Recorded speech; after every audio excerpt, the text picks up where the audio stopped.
Hello दोस्तों, स्वागत है आप सभी का आपके अपनी यूट्यूब चैनल स्टडी नंबर 1 में। दोस्तों बहुत बहुत स्वागत है आप सभी का स्टडी नंबर 1 के यूट्यूब चैनल में। तो दोस्तों कैसे हो आप सभी, एक बात ज़रूर कमेंट बॉक्स में बता दीजिएगा। और हमारा आज के क्लास फ्रांसीसी क्रांति से कुछ इंपॉर्टेंट क्वेश्चन और उससे रिलेटेड फैक्ट को जानने का प्रयास करूँगा। बट उसके पहले 2 लाइन बोलना चाहता हूँ, थोड़ा सा गौर से ध्यान से सुनिएगा और अपने जीवन में उतारने का प्रयास कीजिएगा। वो 2 लाइन क्या है, ज़रा ध्यान से सुनिएगा। 2 लाइन है कि जिंदगी में उतार चढ़ाव आती रहेंगी, कभी खुशियाँ तो कभी गम मुस्कुराती रहेंगी। जिंदगी में उतार चढ़ाव आती रहेंगी, कभी खुशियाँ तो कभी गम मुस्कुराती रहेंगी। हिम्मत मत हारना ए मंजिल के मुसाफिर, क्योंकि हिम्मत ही सब रंग लाती रहेंगी। हिम्मत मत हारना ए मंजिल के मुसाफिर, क्योंकि हिम्मत ही सब रंग लाती रहेंगी। दोस्तों ये लाइन हमारी दो लाइन कैसी लगी आपको, कमेंट बॉक्स में बताने का प्रयास कीजिएगा। और आप अपना प्यार इसी तरह से हमारे परिवार के साथ लुटाने का प्रयास कीजिएगा। और हाँ दोस्तों, बस चलने से पहले बोलूँगा कि आप यदि चैनल पर नए हो तो चैनल को सब्सक्राइब करके प्लीज़ हमारा सपोर्ट कीजिएगा। आपका ये चैनल, आपका सब कुछ, बस आपकी दुआ है हमारे ऊपर, बस इतना ही समझ लीजिएगा। और अपने चैनल को, अपने परिवार को आगे तक बढ़ाने का प्रयास कीजिएगा। आज हम लोग चलते हैं फ्रांसीसी क्रांति से कुछ इम्पोर्टेंट क्वेश्चन देखेंगे, यानी फ्रांसीसी क्रांति क्या है और इसके संबंध में क्या क्या घटनाएं होती हैं, उसके संबंध में हम लोग चलते हैं कि फ्रांसीसी क्रांति के लिए क्या क्या कारण थे, क्या क्या योगदान था, उसको हम लोग चलते हैं देखने के लिए। तो फ्रांसीसी क्रांति का होना किसी एक बात पर डिपेंड नहीं करता है। फ्रांसीसी क्रांति का होना कई पृष्ठभूमियों पर डिपेंड करता है कि कौन कौन सी परिस्थितियाँ थी, राजनीतिक परिस्थितियाँ थी, सामाजिक परिस्थितियाँ थी, तत्कालिक कारण थी, और जो भी कारण हो सकता है उसको हम लोग देखने का प्रयास करेंगे। तो सबसे यदि हम इम्पोर्टेंट की बात करें तो राजनीतिक परिस्थितियाँ थी, किसके लिए? फ्रांसीसी क्रांति के लिए। फ्रांसीसी क्रांति के लिए राजनीतिक परिस्थितियाँ बहुत अधिक माना जाता है, बहुत सुलभ माना जाता है, क्योंकि फ्रांसीसी जो क्रांति हुई थी उसमें फ्रांस में निरंकुश राजतंत्र का व्यवस्था चलने लगा था। अब निरंकुश राजतंत्र से क्या तात्पर्य है, यानी कि क्रूर शासक, उसके दरबार में कोई भी मोह माया का बात नहीं होगा, वहाँ एकदम निरंकुश राजा होगा। और निरंकुश राजा में हम लोग देखेंगे यहाँ पर कि किस प्रकार से निरंकुश राजा होते हैं और इसके पहले कौन कौन से निरंकुश राजा होते थे। तो यहाँ पर हम लोग देखने का प्रयास करते हैं। यानी कि जो निरंकुश राजतंत्र था वो राजा के दैवीय सिद्धांत पर आधारित था। निरंकुश राजा के दैवीय सिद्धांत पर आधारित था। अब दैवीय सिद्धांत आप लोग कहेंगे कि दैविक सिद्धांत क्या है, तो दैवीय सिद्धांत वह सिद्धांत होता है कि राजा अपने आप को देवता मान लेता है और राजा की बात को सभी लोग ध्यानपूर्वक और बहुत ईमानदारी से करने का प्रयास करते हैं। हालांकि ये जो दैवी सिद्धांत है इसके पहले भी हमारे आप देखेंगे कि मौर्य साम्राज्य के जो चंद्रगुप्त मौर्य हैं, चंद्रगुप्त मौर्य के काल में राजा के राजत्व सिद्धांत की चर्चा किया गया है। राजा के राजत्व सिद्धांत की चर्चा किसके शासनकाल में किया गया है, तो चंद्रगुप्त मौर्य के शासन काल में। आप देखेंगे चंद्रगुप्त मौर्य के शासनकाल में आप देखेंगे कि राजा के राजत्व सिद्धांत की चर्चा एतदेव ब्राह्मण नामक ग्रंथ में किया गया है। एतदेव ब्राह्मण नामक ग्रंथ में राजा के राजत्व सिद्धांत की चर्चा किया गया है। आप राजा के राजत्व सिद्धांत की चर्चा, आप कहोगे कि इसके पहले तो बलबन ने भी किया था। हाँ, बलबन में भी राजा यानी कि जो राजा है वो अपने आप को देवता मानने का प्रयास कीजिए। यानी कि बलबन के समय में भी क्या हुआ था कि राजत्व सिद्धांत की चर्चा बलबन के काल में भी हुई थी। बलबन में राजत्व के सिद्धांत को दैवी सिद्धांत बताया था, यानी कि जो बलबन था, बलबन ने राजत्व के सिद्धांत को दैवी सिद्धांत बताया था। राजत्व सिद्धांत क्या बताया था? दैवीय सिद्धांत बताया था। अब उसमें क्या कहा गया है कि जो राजत्व सिद्धांत को दैवी सिद्धांत बताया था, उन्होंने जिल्ले इल्लाह की एक स्थापना किया था। किसकी? जिल्ले इल्लाह की। अब जिल्ले इल्लाह में क्या होता है कि अपने आप को ईश्वर का प्रति छाया जिल्ले इल्लाह के रूप में माना जाता है। यानी कि बलबन ने जिल्ले इल्लाह की शुरुआत किया था। और किसका शुरुआत किया था? तो जिल्ले इल्लाह के साथ साथ में नियामते खुदाई, नियावते खुदाई का मतलब क्या होता है? तो नियावते खुदाई का मतलब यह होता है कि जो भगवान कहा है हम वही कर रहे हैं। क्या कहा है? कि जो भगवान ने कहा है हम बस वही कर रहे हैं, नियावते खुदाई का मतलब हो गया। अब जिल्ले इल्लाह का मतलब क्या हो गया? कि भगवान का प्रति छाया। तो ये बलबन के शासनकाल में हुआ था। आप लोग को यहाँ से 2 क्वेश्चन पूछ लिया जाएगा कि जिल्ले इल्लाह की स्थापना या जिल्ले इल्लाह प्रथा किसने चलाई थी? तो जिल्ले इल्लाह प्रथा आप देखेंगे कि बलबन के शासनकाल में ही देखी जाती है और उन्होंने अपने आप को भगवान का प्रतिनिधि ये सब कुछ माना ही था। अब देखे चलते हैं कि जो ये प्रथा चल रही थी ना, यानी कि जो फ्रांस में जो शासक था वो अपने आप को एक प्रकार का दैवी सिद्धांत पर कार्य करने लगा, यानी कि सब कुछ हम जो कर रहे हैं वो सब देव यानी भगवान का कहा हम कर रहे हैं। इस प्रकार से शासक के पास अनलिमिटेड शक्तियाँ हो गई और उस शक्तियों का उन्होंने दुरुपयोग करना प्रारंभ कर दिया। तो इसी के संदर्भ में हम लोग चलते हैं कि किस प्रकार से राजा अपने आप को स्वेच्छाचारी घोषित करता है, और इसके बाद में हम लोग चलते हैं यहाँ पर हम लोग थोड़ा सा 2-4 लाइन लिखने का प्रयास करते हैं कि पूरे फ्रांस में राजतंत्र, राजनीतिक परिस्थितियां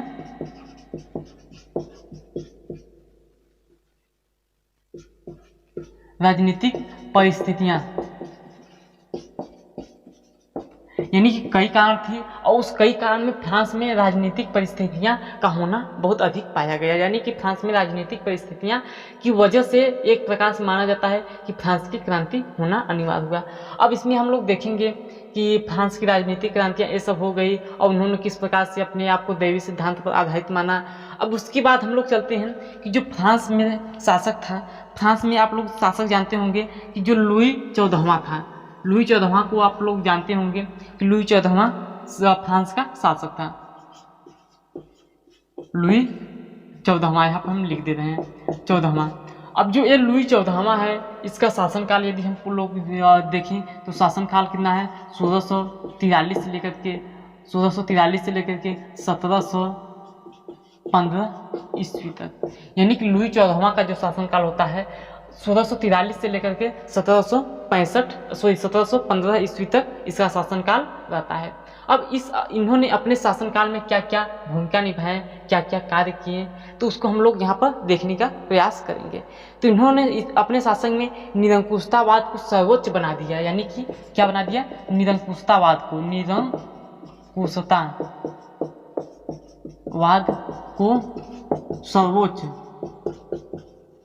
सर्वोच्च बना दिया। यानी कि इन्होंने अपने शासनकाल में निरंकुशता को सर्वोच्च स्थान दे दिया, यानी कि बहुत अधिक निरंकुशता करने लगे। अब इससे क्या होता है? इससे लोगों में बहुत ही अंधविश्वास फैल जाती है, लोगों में ये क्रांति के लिए तत्पर हो जाते हैं। और यहाँ पर इनका एक कथन था, उस कथन को बहुत बार पूछता है। इनका जो कथन था उस कथन को यहाँ पर देखिए बहुत ध्यान से, यानी कि ये बहुत ही इम्पोर्टेंट है। कथन बहुत अधिक बार पूछ लिया जाता है कि जो लुई 14वां का कथन क्या था, या फिर कथन देकर के पूछ लिया जाता है कि यह किसके शब्द हैं। तो उसको हम लोग यहाँ पर देखिए क्या है। इनका कथन था कि मैं ही राज्य हूँ और मेरा कथन ही कानून है। क्या है? मैं ही राज्य हूँ और मेरा कथन मैं ही राज्य हूँ और मेरा कथन ही कानून है। इस प्रकार से इन्होंने कहा, यानी कि मैं ही राज्य हूँ और मेरा कथन ही कानून है। यदि इस प्रकार से क्वेश्चन पूछे तो आप लोग टिक करिएगा, लुई 14वां का यह कथन है। इन्होंने अपने शासन व्यवस्था को केंद्रित करने का प्रयास किया। क्यों केंद्रित करने का प्रयास किया? क्योंकि इनका जो शासन व्यवस्था था सब छिन्न भिन्न होता चला गया। क्योंकि अपने शासनकाल में बहुत अधिक निरंकुशतावाद कर दिए, निरंकुश राजा बन गए। इससे क्या हुआ? इनकी शासन व्यवस्था बहुत भिन्न हो गई। तो इन्होंने अपने शासन व्यवस्था को एक स्थान पर केंद्रित करने का प्रयास किया। अब देखिए इनका एक उत्तराधिकारी होता है। इनका उत्तराधिकारी आप लोग जानिएगा, लुई 14वां का उत्तराधिकारी कौन होता है? तो लुई 15वां। अच्छा, अब बात आती है लुई 15वां का शासनकाल किस प्रकार से होता है। तो लुई 15वां का सबसे पहले डेट निर्धारित कर दें कि इनका शासनकाल 1715 से लेकर के 1774 ईस्वी तक, 1715 से लेकर के 1774 ईस्वी तक लुई 15वां का शासनकाल होता है। लुई 15वां का शासनकाल होता है। अब इनके शासनकाल में हम लोग देखें ये, अच्छा एक बात और लिख देते हैं यहाँ पर, डायरेक्ट दूसरा भी लिख देते हैं ताकि याद करने में आपको याद हो जाए। तो लुई 16वां का शासनकाल कब होता है। तो लुई 16वां का शासनकाल कब से कब तक होता है। तो 1774 से लेकर के 1774 से लेकर के 93 ईस्वी तक शासनकाल लुई 16वां का रहता है। अब हम लोग चलते हैं लुई 15वां के शासनकाल के संबंध में हम लोग देखेंगे कि लुई 15वां का शासनकाल किस प्रकार से रहा है और कौन कौन से इनके अंदर कौन कौन से घटनाएं घटी हैं। तो आप लोग जानते होंगे कि ऑस्ट्रिया का उत्तराधिकारी युद्ध 1746 से लेकर के 48 ईस्वी के बीच में होता है। ऑस्ट्रिया का उत्तराधिकारी का युद्ध कब होता है। तो 1746 से लेकर के 48 ईस्वी तक होता है। और एक सप्तवर्षीय युद्ध के नाम से जानते होंगे कि सप्तवर्षीय युद्ध जो कि 1756 से लेकर के 63 ईस्वी तक होता है। वह दोनों युद्ध यहाँ पर आप मैच कीजिएगा कि लुई 15वां के शासनकाल में होता है। अब लुई 15वां के शासनकाल में होने से क्या होता है कि पूरी राज व्यवस्था एकदम डगमाडोल होने लगी है, क्योंकि इनके शासनकाल में होता है। और दो युद्ध हो जाते हैं बहुत इंपॉर्टेंट, ऑस्ट्रिया का उत्तराधिकारी युद्ध और कह सकते हैं सप्तवर्षीय युद्ध। इन दोनों युद्धों के होने के बाद में पूरी फ्रांस में आर्थिक व्यवस्था एकदम डगमाडोल होने लगी। अब आर्थिक व्यवस्था एकदम गिरने लगी, जिससे कि पूरी फ्रांस में प्रलय की संभावना बढ़ने लगी। और यह जो आप देख सकते हैं कि यह लुई 15वां जो है 15वां पर कोई फर्क नहीं पड़ता है। पूरी जनता त्राहिमाम होने लगती है, लेकिन लुई 15वां पर कोई फर्क नहीं पड़ता है। इन्होंने एक व्यवसाय की महल, फ्रांस में एक व्यवसाय महल है, फ्रांस में एक व्यवसाय के महल में इन्होंने भोग विलासिता का जीवन व्यतीत किया। अब भोग विलासिता के जीवन व्यतीत हैं और पूरी जनता त्राहिमाम करने लगी है, जिससे कि पूरी फ्रांस की अर्थव्यवस्था डगमाडोल हो गई थी। और इनकी जो पत्नी थी वह पत्नी बहुत ही खर्चीली थी। और एक बात, इनका भी एक कथन है, इनके कथन को भी आप लोग देखिएगा। यहाँ पर हम लोग लिख देते हैं कि लुई 15वां के शासनकाल में यानी कि 1746 से लेकर के 48 ईस्वी के बीच में एक युद्ध होता है जिससे ऑस्ट्रिया का युद्ध कहते हैं, ऑस्ट्रिया का उत्तराधिकारी का युद्ध कहते हैं। तो ये एक युद्ध हो जाता है और एक सप्तवर्षीय युद्ध जो कि सप्तवर्षीय युद्ध। इन दो युद्धों से पूरी फ्रांस की अर्थव्यवस्था गिरने लगी और जिससे कि लोगों में एक प्रकार से अंधविश्वास, एक प्रकार से त्राहिमाम से यानी कि संघर्ष से सामना करने लगे। अब देखिए ये दो युद्धों के होने के बाद में अब जो फ्रांस के राजा हैं अब वो उनका शासनकाल खत्म होता है और आगे चलते हैं लुई 16वां की ओर से। लेकिन उसके पहले हम लोग यहाँ पर देखेंगे कथन, यानी कि लुई 15वां का कथन क्या है। लुई 15वां का कथन, तो इनका कथन है, आप लोग बहुत ध्यान से देखिएगा कि इनका कथन क्या है। तो लुई 15वां का कथन है कि हमारे मरने के बाद पूरी फ्रांस में एक प्रलय आ जाएगी। हमारे मरने के बाद पूरे फ्रांस में प्रलय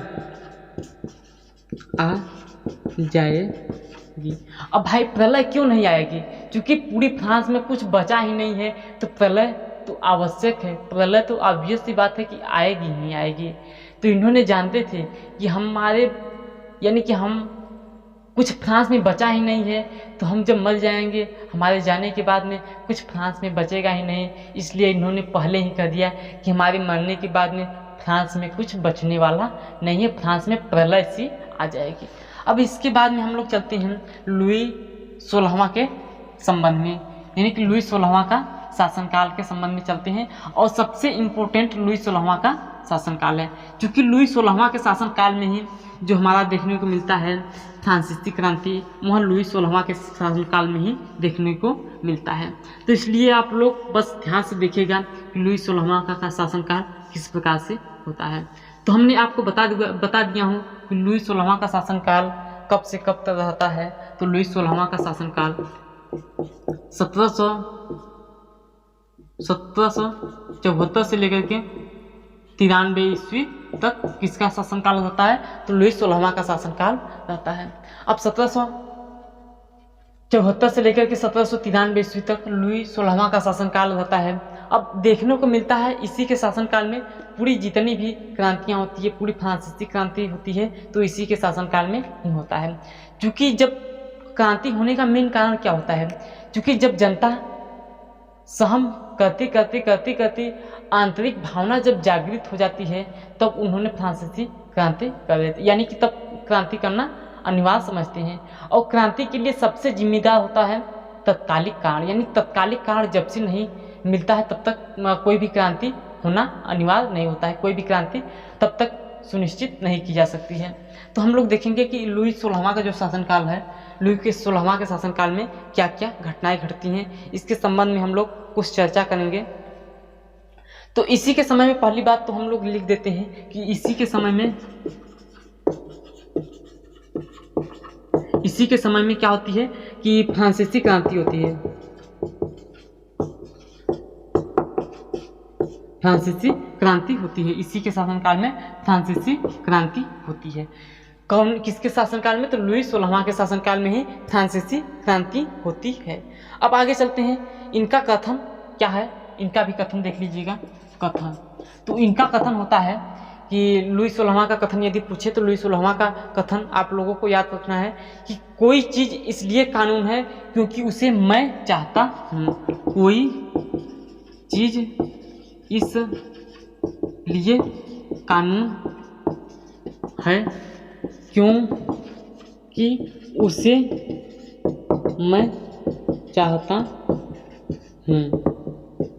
देखिए, कोई चीज़ इसलिए कानून है क्योंकि उसे मैं चाहता हूँ, ये किसका कथन है? तो लुई 16वां का कथन है। आप लोग एक बार फिर से रिवाइज कीजिएगा कि किसका किसका कौन कथन है। लुई 14वां का कथन क्या है कि लुई 14वां का कथन क्या है कि मैं ही राज्य हूँ और मेरे द्वारा कहा गया कथन ही कानून है। और लुई 15वां का कथन क्या है कि लुई 15वां का कथन है कि मेरी मरने के बाद पूरी फ्रांस में एक प्रलय सी आ जाएगी। अब लुई 16वां का कथन क्या है? कोई चीज़ इसलिए कानून है क्योंकि उसे मैं चाहता हूँ, इसलिए वह कानून है। अब हम लोग आगे चलते हैं, आगे चलने का प्रयास करेंगे और देखेंगे कि इनके शासनकाल में क्या क्या घटनाएं घटती हैं। तो जो लुई 16वां है, लुई 16वां की पत्नी का क्या नाम है? पत्नी का नाम है, आप लोग जानते होंगे, एंटोनिएट। क्या नाम है? एंटोनिएट। क्या नाम है? पत्नी का नाम एंटोनिएट है और अल्मानेट है। अल्मानेट यानी कि एंटोनिएट कह सकते हैं और अल्मानेट, ये दोनों इनकी पत्नी का नाम है। अब देखिए, इनके समय में एक घटना घटती है कि पूरी फ्रांस में खाने के लिए भोजन नहीं था। पूरी जनता रोटी रोटी रोटी के नारे लगा रहे थे। उस समय इनकी पत्नी ने एक खिड़की में से झांकते हुए कहा कि रोटी नहीं है तो जाकर केक खरीद के खा लो। अब बताइए, जिसके पास रोटी के लिए पैसा ही नहीं है वह केक कैसे खरीद सकता है? तो इनकी पत्नी कहा जाता है कि बहुत अधिक खर्चीली थी। तो इनके पत्नी से संबंध यह पूछता है कि किसका कथन है कि रोटी नहीं है तो जाकर केक खा लो, यह किसका कथन है? तो आप लोग यहाँ जानते हैं कि लुई 16वां की पत्नी एंटोनिएट या अल्मानेट का कथन है। अब दोस्तों आगे चलते हैं, आगे देखते हैं क्या क्या। अभी तो कहानी की शुरुआत होती है यहाँ से। अब आगे बहुत कुछ बाकी है, आप उसको देखने का प्रयास कीजिएगा। देखिए क्या है आगे। आगे हमारी कथन कुछ इस प्रकार से है, कुछ इस प्रकार से। अब देखिए क्या है ना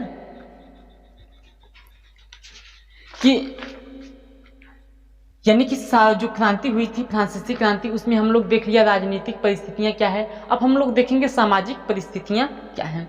सामाजिक परिस्थितियां,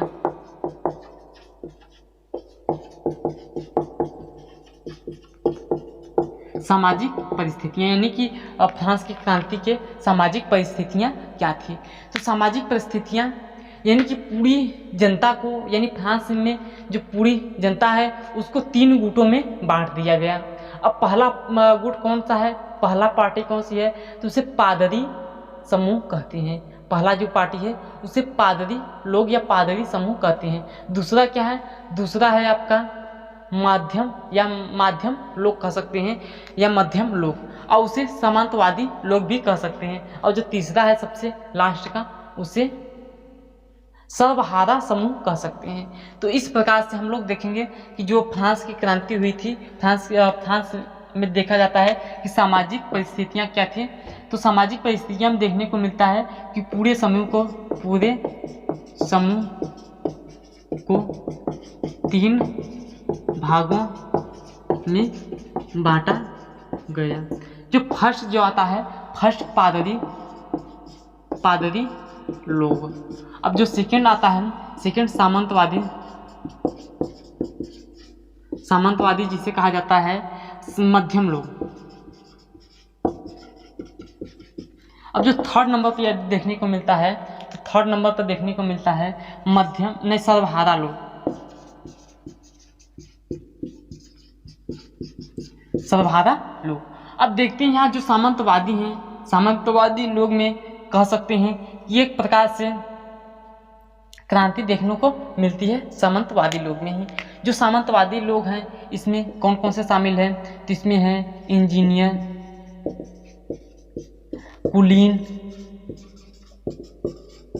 कुलीन कर हो सकते हैं, इंजीनियर हो गए, कुलीन कर हो गए, और प्रकार से जो भी शामिल हैं वह पूरे इसी में शामिल हैं। साहूकार हो गए, किसान हो गए, साहूकार हो गए, किसान हो गए। देखिए इंजीनियर, कुलीनकार, साहूकार, किसान आदि जो लोग थे, आदि लोग शामिल थे। जो आदि लोग शामिल थे उन पर एक टैक्स लगा दिया गया,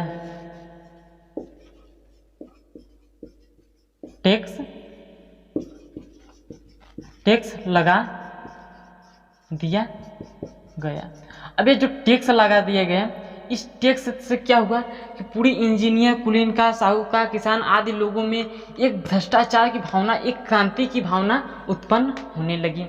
तो यदि कहा जाए सामाजिक परिस्थितियां में, तो सामाजिक परिस्थितियां का मेन कारण था क्रांति के लिए सामंतवादी या मध्यम लोग थे। यानी कि जो सामंतवादी मध्यम लोग थे वह पूरे फ्रांस की क्रांति के जिम्मेदार थे, क्योंकि उसमें जो शामिल थे जमींदार थे, साहूकार थे, इंजीनियर थे, कुलीन थे और किसान थे।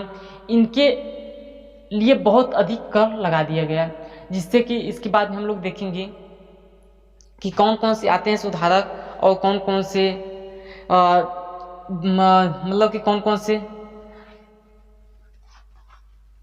इसको सुधारने के लिए आते हैं, उसको हम लोग देखते हैं। क्रांति के जन्मदाता या क्रांति के अग्रदूत कौन कौन से माने जाते हैं, तो उनको हम लोग अब देखने का प्रयास करेंगे।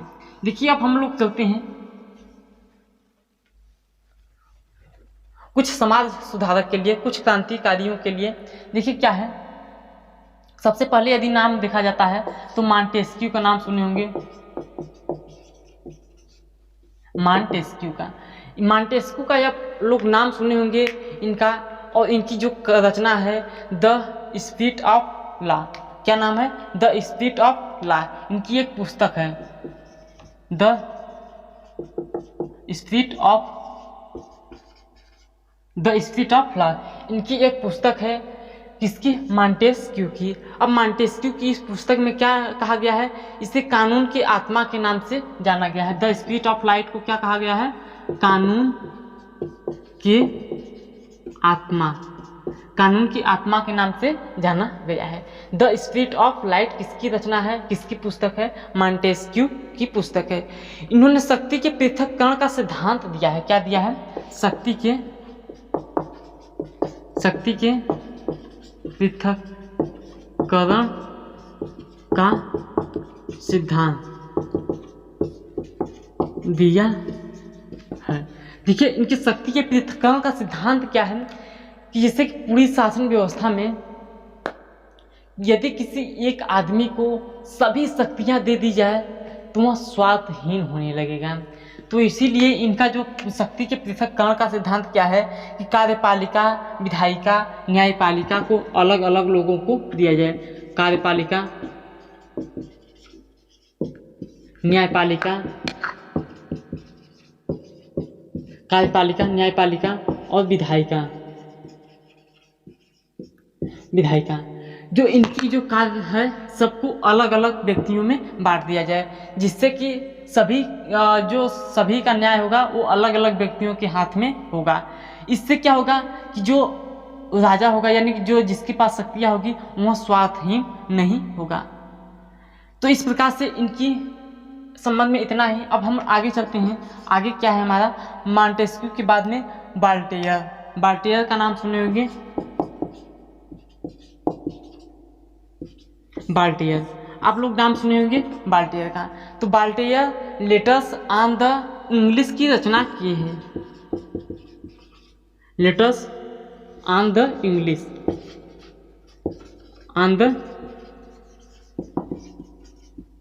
इंग्लिश, इन्होंने बाल्टेयर ने लेटर्स ऑन द इंग्लिश की रचना किए हैं।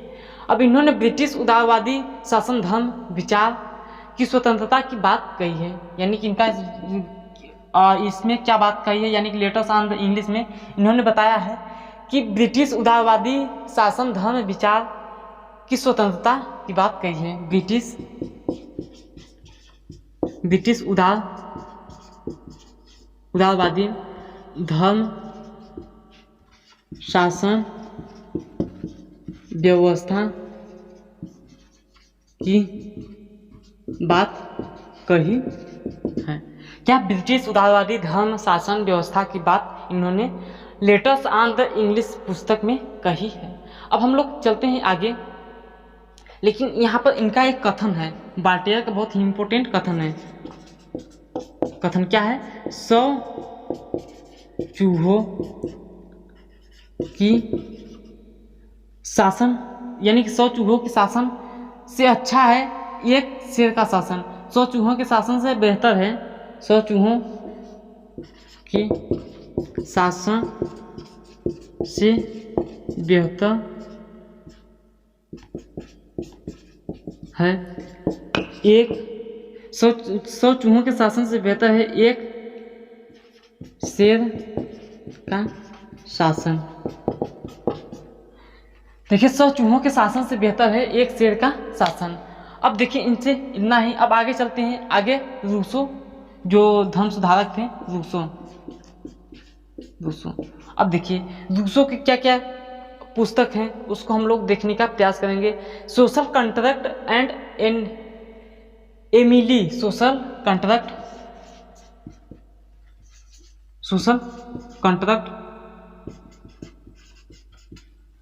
कॉन्ट्रैक्ट और एमिली,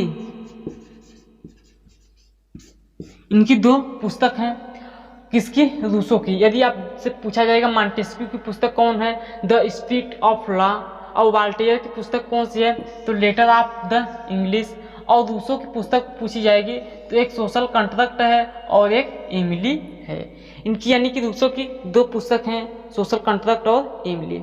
अब इनका कथन क्या है, इनका कथन देख लेते हैं।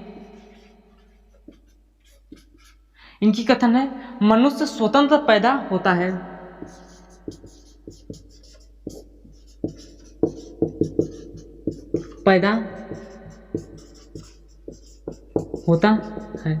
और समाज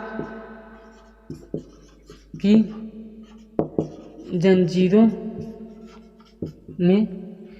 जंजीरों में नहीं, बल्कि यहाँ पर कह सकते हैं और सर्वत्र जंजीरों में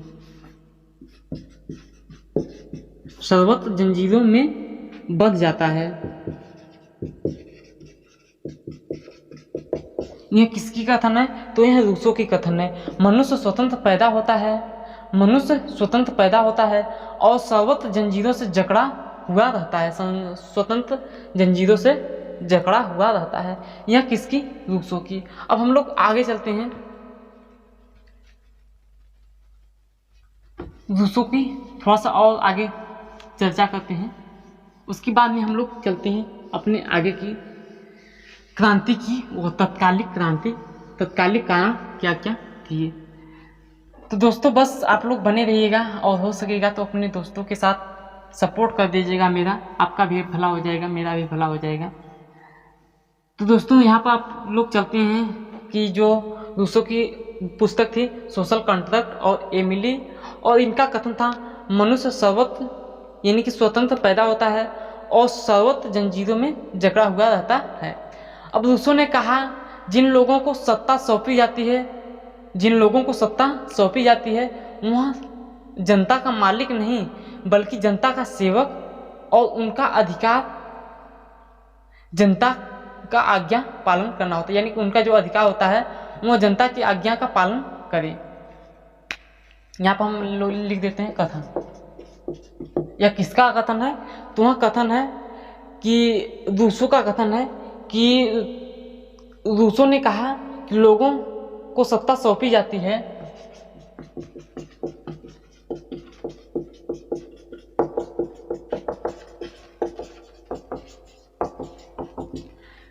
लोगों को सत्ता सौंपी जाती है तो वह लोगों का मालिक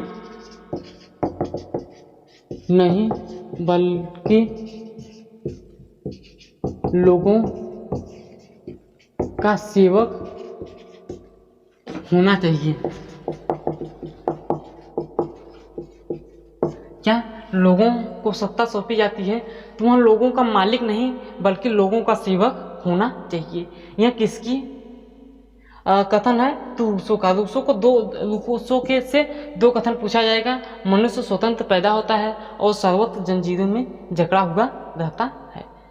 अब हम लोग चलते हैं इसके तत्कालिक कारण की ओर बढ़ते हैं कि जो किसका फ्रांसीसी जो क्रांति हुई थी इसके तत्कालिक कारण कौन कौन से थी। तो बस इसको हम लोग अब साफ करते हैं। अब हम लोग चलते हैं तत्कालिक कारण, जो कि फ्रांसीसी क्रांति के लिए सबसे इम्पोर्टेंट माना जाता है।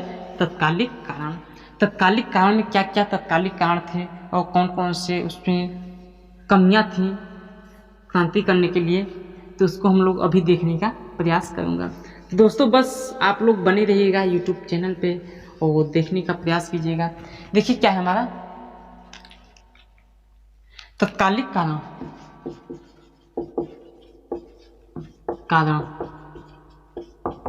तत्कालिक कारण कौन कौन से होते हैं? देखिए तत्कालिक कारण तो पहला ये हो गया कि जब लुई 16वां का शासनकाल चल रहा था उस समय अमेरिकी की स्वतंत्रता संग्राम भी चल रहा था। तो अमेरिकी की स्वतंत्रता संग्राम में लुई 16वां ने भाग लिया और जो कुछ भी बचा था वह उसमें लुटाने का प्रयास किया। यानी कि अमेरिकी स्वतंत्रता संग्राम में भाग लिया। पहला बात तो अमेरिकी स्वतंत्रता संग्राम में भाग लिया और पूरे फ्रांस को दिवालिया बना दिया। पूरे फ्रांस को दिवालिया बना दिया। क्या? अमेरिकी स्वतंत्रता संग्राम में भाग लिया और पूरे फ्रांस को दिवालिया बना दिया। इस प्रकार से तत्कालिक कारण का मेन कारण तो यह हो गया। और दूसरा कारण क्या हो गया?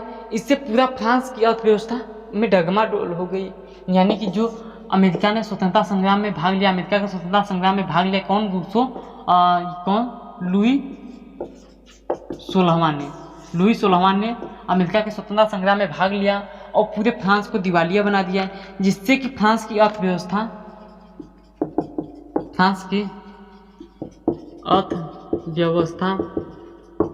डगमाडोल हो गई।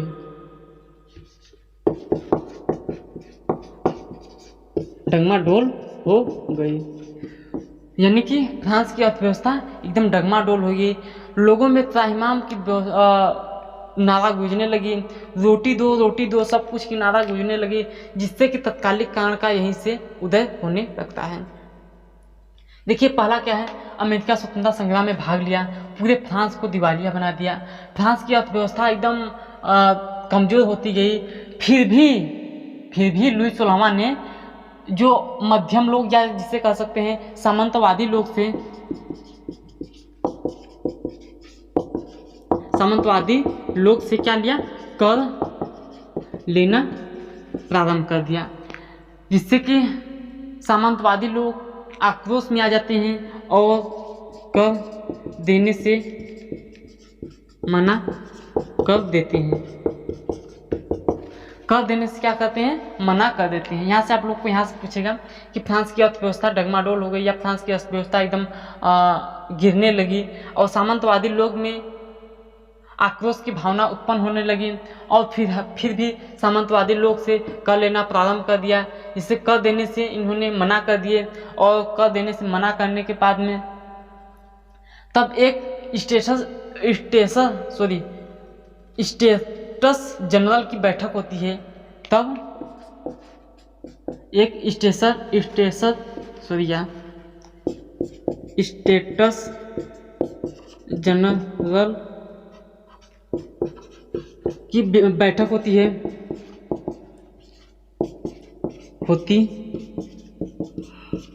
इस बैठक में आप लोग कहेंगे कि स्टेटस बैठक में जो कुलीनकार थे और जो साहूकार थे या इंजीनियर थे उन लोगों की बैठक होती है।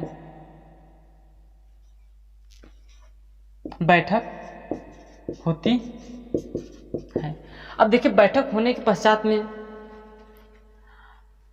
यानी कि कह सकते हैं कि लुई 16वां के शासनकाल में पूरी अर्थव्यवस्था गिर गई थी और स्टेटस जनरल की बैठक होती है और बैठक में कुछ निर्णय लिए जाते हैं जो कि निर्णय फ्रांस के तत्कालिक कारण बन जाते हैं, यानी फ्रांस की क्रांति के कारण बन जाते हैं।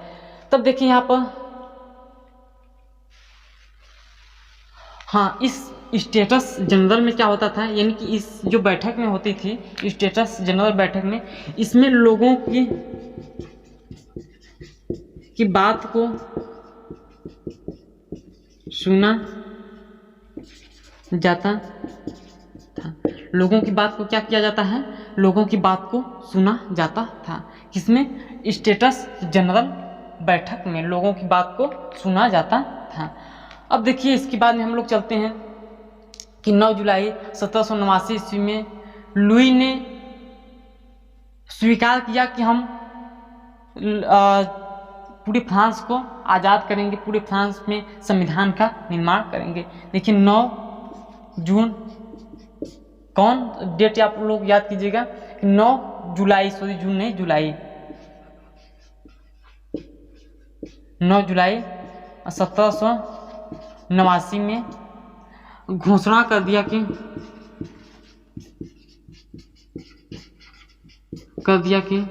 पूरे फ्रांस को क्या कर देंगे हम, पूरे फ्रांस में संविधान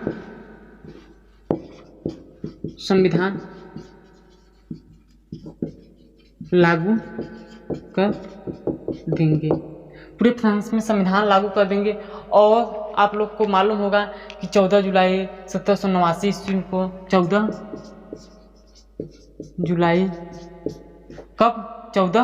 जुलाई 1789 ईस्वी को फ्रांस को आज़ाद कर दिया जाता है। अब यहाँ से देखिए क्वेश्चन पूछता है कि फ्रांस का मुक्ति दिवस कब मनाया जाता है। मुक्ति दिवस तो मुक्ति दिवस के रूप में 14 जुलाई 1789 ईस्वी को मनाया जाता है। तो दोस्तों हमारी यहाँ तक आज क्लास कंप्लीट होती है। आपको कैसा क्लास लगा आप ज़रूर एक बार कमेंट बॉक्स में बताने का प्रयास कीजिएगा। तो दोस्तों उम्मीद करता हूँ कि आपको क्लास बहुत पसंद आया होगा और इसी तरह से आगे क्लास मिलता रहेगा। बट उसके पहले बोलूँगा कि आप चैनल को सब्सक्राइब कर दो और अपने दोस्तों के साथ शेयर कर दो, सपोर्ट करो। तो दोस्तों अपनी वाणी को यहीं पे विराम देना चाहता हूँ, आपसे अलविदा लेना चाहता हूँ। Thank you, all the best, जय हिंद, जय भारत।